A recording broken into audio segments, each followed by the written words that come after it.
আপনাদেরকে একটা গল্প বলি। এতদিন আপনারা দেখছেন শুধু জমিতে ধান চাষ হতে, কোনোদিন দেখছেন লবণ চাষ হতে? এই পানি দিয়ে এই জমি থেকে লবণ চাষ হয়। যে জমিতে লবণ চাষ হয় সেই জমিতে ধান চাষ হয় না, আর যে জমিতে ধান চাষ হয় সেই জমিতে কোনোদিন লবণ চাষ হয় না। এই যে পানি দেখতেছেন, এই পানি দিয়ে লবণ চাষ হয়, এমনকি প্রত্যেকটা ঘরে বাড়িতে এই লবণ গুলো আপনারা খান নিত্যদিনের। এই যে যত লবণ যাইতেছে সব লবণেই ধানের জমি থেকে বিভিন্ন মিল ফ্যাক্টরিতে নিয়ে যাচ্ছে, ওইখান থেকে পরিশোধন করে আপনাদের বাড়িতে বাড়িতে নিয়ে যাবে। এই দেখো দেখো সাদা ডায়মন্ড। লবণ না, এটা মানুষের জন্য লবণ, এটা হচ্ছে আমাদের জন্য ডায়মন্ড। এই ডায়মন্ড তৈরি করার আগে শ্বাস করে মানে সই গাড়ি দিয়ে মানে আমরা হাতে সইয়া সরানোর পরে এটা আবার সমান করে আবার লুদু শুকানোর পরে তারপর আর গড়া মারি ওই একটাকে আছে গুলকিল্লা মানে সমান করে গড়া দিয়ে সমান করে রাস্তা যেরকম লুলা দিয়ে ডলে এরকম আমরা ডইলে সমান করে আবার হাসি রে। তো ওদিক দিকে 10 নম্বর থেকে পানি বানাবে না, এক থেকে পানি বানাবে না,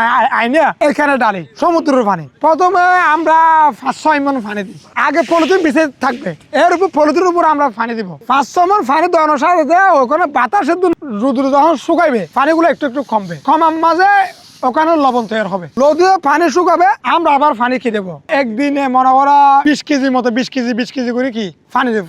10 দিনের ভিতরে 40 কেজি লবণ হবে। তারপরে এগুলো তুলে মানে আবার পানি কি করে দিই, আবার পানি দিই, আবার 5-6 মন পানি দিই। এগুলো লুদুরে বাতাসে শুকাই কইমে আবার আমরা বরফ দেবো পানি, বরফ দিয়ে আবার 10 দিন ভিতরে মানে 40 কেজি লবণ হবে। এরকম আমরা ডায়মন্ড তৈরি করি। এই ডায়মন্ড রোদ ছাড়া কোনো সম্ভব না। যখন রোদ থাকে না তখন আমরা একবারে মানে নিরাশ হয়ে যাই। এই জন্য আমরা রোদের কাছে মানে আল্লাহর হাসো হয়ে হোদা রোদ দাও। বৃষ্টির দিনে তো ভাই আমাদের অনেক কষ্ট। এগুলোতে বৃষ্টি হলে কি বৃষ্টি হলে কি হয় না, ধ্বংস হয়ে। বৃষ্টির দিনে আমরা এই পলিথিন গুলো আবার কি করে ফেলাই, তুলা ফেলাই। বৃষ্টিতে মানে 6 মাসের ভিতরে বৃষ্টি 2-1 বার হবে, কিন্তু বর্ষার টাইম আমরা এগুলা সবগুলা বাড়িতে নিয়ে যাই পলিথিন গুলা। এই মাটিতে চিন্ডি আর ডায়মন্ড ছাড়া এখানে আর কিছু হবে না। যত বড় বৈজ্ঞানিক হলাম ভাইয়া আমরা। এই লবণ যত সারা বাংলাদেশে না নিত আমরা ভাত খাইতে পারতাম না। এই লবণ বেচছে তো আমরা ভাত খাইতে হয়। এইটা লবণ মাঠের থেকে উঠাইছি, পানিগুলো মাঠের মাঝে দিয়া এদিক দিয়ে এদিকে ওদিকে দিয়া তারপরে পলিথিন মাঝে দিয়ে দিই। এগুলো উঠাই রে আবার লবণ বস্তা করি, তার আমরা মাথায় নিয়ে আসি। একটা বড় 60 কেজি 2000, 2500, 1500 বস্তা। এগুলো নারায়ণগঞ্জ যায়, ঢাকায় যায়, চিটাগাং যায়, সারা বাংলাদেশ। পানি যে সমুদ্র থেকে আসে, এই আপনি এই গর্তটা দেখেন, এই গর্ত দিয়ে আইসে এই গর্ত দিয়ে আইসে মানে কি এখান থেকে গর্তের মাঝে জমবে পানি। সাগর থেকে আইসে গর্ত জমবে।